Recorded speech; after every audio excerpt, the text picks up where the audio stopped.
ಪರ ವಿರೋಧದ ಮಧ್ಯೆ ನಾಳೆ ಜಾತಿ ಗಣತಿಯ ಭವಿಷ್ಯ ನಿರ್ಧಾರ ಆಗುತ್ತೆ. ವಿರೋಧದ ಮಧ್ಯೆ ಜಾತಿ ಗಣತಿ ವರದಿ ಜಾರಿ ಮಾಡ್ತಾರಾ ಸಿಎಂ ಸಿದ್ದರಾಮಯ್ಯ? ನಾಳೆ ಸ್ಪೆಷಲ್ ಕ್ಯಾಬಿನೆಟ್ನಲ್ಲಿ ಎಲ್ಲವೂ ಕೂಡ ನಿರ್ಧಾರ ಆಗುತ್ತೆ. ನಾಳೆ ನಡೆಯುವ ಕ್ಯಾಬಿನೆಟ್ ಮೀಟಿಂಗ್ನಲ್ಲಿ ವರದಿಯ ಮೇಲೆ ಚರ್ಚೆ ಆಗಲಿದೆ. ಈಗಾಗಲೇ ಜಾತಿ ವರದಿಯ ಪ್ರತಿಯನ್ನ ಮಂತ್ರಿಗಳು, ಕಾರ್ಯಕರ್ತರು, ಸಮುದಾಯದವರೆಲ್ಲರೂ ಕೂಡ ಪಡೆದಿದ್ದಾರೆ. ಎಲ್ಲರ ಜೊತೆ ಮಂತ್ರಿಗಳು ಚರ್ಚೆ ಮಾಡ್ತಾ ಇದ್ದಾರೆ. ತಮ್ಮ ತಮ್ಮ ಬೆಂಬಲಿಗರ ಅಭಿಪ್ರಾಯವನ್ನ ಪಡೆದಿದ್ದಾರೆ ಮಂತ್ರಿಗಳು. ನಾಳೆ ನಡೆಯುವ ಕ್ಯಾಬಿನೆಟ್ ಮೀಟಿಂಗ್ನಲ್ಲಿ ಇದೇ ವಿಚಾರಕ್ಕೆ ಸಂಬಂಧಪಟ್ಟ ಹಾಗೆ ಗಂಭೀರ ಚರ್ಚೆ ಆಗತ್ತೆ. ಸಿಎಂ ಮುಂದೆ ತಮ್ಮ ಅಭಿಪ್ರಾಯವನ್ನ ತಿಳಿಸಲಿದ್ದಾರೆ ಮಂತ್ರಿಗಳು. ಈಗಾಗಲೇ ಬಹುತೇಕ ಸಚಿವರಿಂದಲೇ ಜಾತಿ ವರದಿಗೆ ವಿರೋಧ ವ್ಯಕ್ತವಾಗಿದೆ.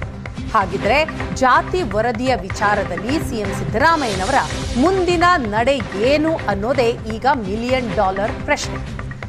ವರದಿ ಜಾರಿಗೆ ಮುಂದಾಗ್ತಾರಾ? ಸಮಿತಿ ರಚನೆ ಮಾಡ್ತಾರಾ? ಏನಾಗುತ್ತೆ? ಎಲ್ಲವೂ ಕೂಡ ನಾಳಿನ ಸ್ಪೆಷಲ್ ಕ್ಯಾಬಿನೆಟ್ ಮೀಟಿಂಗ್ ಮೇಲೆನೆ ನಿರ್ಧಾರ ಆಗುತ್ತೆ. ಪರ ವಿರೋಧದ ನಡುವೆನೆ ಜಾತಿ ಗಣತಿಯ ಭವಿಷ್ಯ ನಾಳೆ ನಿರ್ಧಾರ ಆಗತ್ತೆ. ಸಿದ್ದರಾಮಯ್ಯ ಸರ್ಕಾರದ ಬುಡಕ್ಕೆ ಬಿತ್ತ ಜಾತಿಯ ಜ್ವಾಲೆ. ಈ ಪ್ರಶ್ನೆ ಈಗ ಲಿಂಗಾಯತ ಶಾಸಕರ ರಾಜೀನಾಮೆಗೆ ಸ್ವಾಮೀಜಿ ಕರೆ ಕೊಟ್ಟಿದ್ದಾರೆ.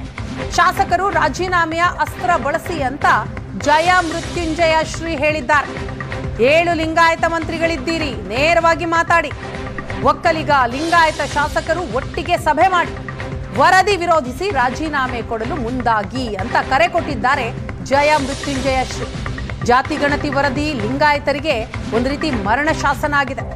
ಲಿಂಗಾಯತರ ಸ್ವಾಭಿಮಾನಿ ಕುಗ್ಗಿಸೋ ಕೆಲಸ ಆಗ್ತಾ ಇದೆ. ಲಿಂಗಾಯತರ ಸಂಖ್ಯೆ ಕಡಿಮೆ ತೋರಿಸೋ ಮೂಲಕ ಅವರನ್ನ ತುಳಿಯೋ ಯತ್ನ ಇದು ಅಂತ ಜಯ ಮೃತ್ಯುಂಜಯ ಶ್ರೀ ಅಭಿಪ್ರಾಯಪಟ್ಟಿದ್ದಾರೆ.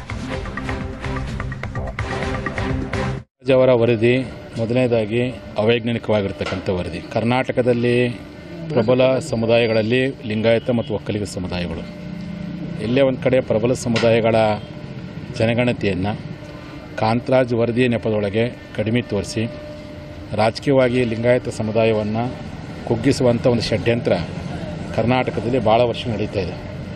ಅದು ಇವತ್ತು ಕಾಂತರಾಜ್ ವರದಿ ಮೂಲಕವಾಗಿ ಬೆಳಕಿಗೆ ಬಂದಿರತಕ್ಕಂಥದ್ದು ಸ್ವಾಭಿಮಾನಿ ಲಿಂಗಾಯತರಿಗೆ ಮತ್ತು ಒಕ್ಕಲಿಗರಿಗೆ ಭಾಳ ನಿರಾಶೆಯನ್ನು ಉಂಟು ಮಾಡಿದೆ. ಕಾರಣ, ವೈಜ್ಞಾನಿಕವಾಗಿ ಸತ್ಯಕ್ಕೆ ಹತ್ತಿರವಾಗಿ ಸಂವಿಧಾನಕ್ಕೆ ಬದ್ಧವಾಗಿ ದತ್ತಾಂಶಗಳ ಆಧಾರದ ಮೇಲೆ ವರದಿಯನ್ನು ತಯಾರು ಮಾಡಿದರೆ ಎಲ್ಲರೂ ಸ್ವೀಕಾರ ಮಾಡ್ತಾರೆ. 10 ವರ್ಷಗಳ ಹಿಂದೆ ಕೇವಲ ಎಲ್ಲೇ ಒಂದು ಕಡೆ ಕೂತ್ಕೊಂಡು ಪೂರ್ತಿಯಾಗಿ ಯಾವ ಮನೆಗಳಿಗೂ ಭೇಟಿ ಕೊಡಲಾರ್ದೇ ಲಿಂಗಾಯತರನ್ನ ಟಾರ್ಗೆಟ್ ಮಾಡ್ತಾ ವರದಿ ತಯಾರು ಮಾಡಿರ್ತಕ್ಕಂಥದ್ದು ನೋಡಿದರೆ ಎಲ್ಲೇ ಒಂದು ಕಡೆ ಸಾಮಾಜಿಕವಾಗಿ, ರಾಜಕೀಯವಾಗಿ, ಆರ್ಥಿಕವಾಗಿ ಲಿಂಗಾಯತರ ಸಂಖ್ಯೆಯನ್ನು ಕಡಿಮೆ ತೋರಿಸಿ ಈ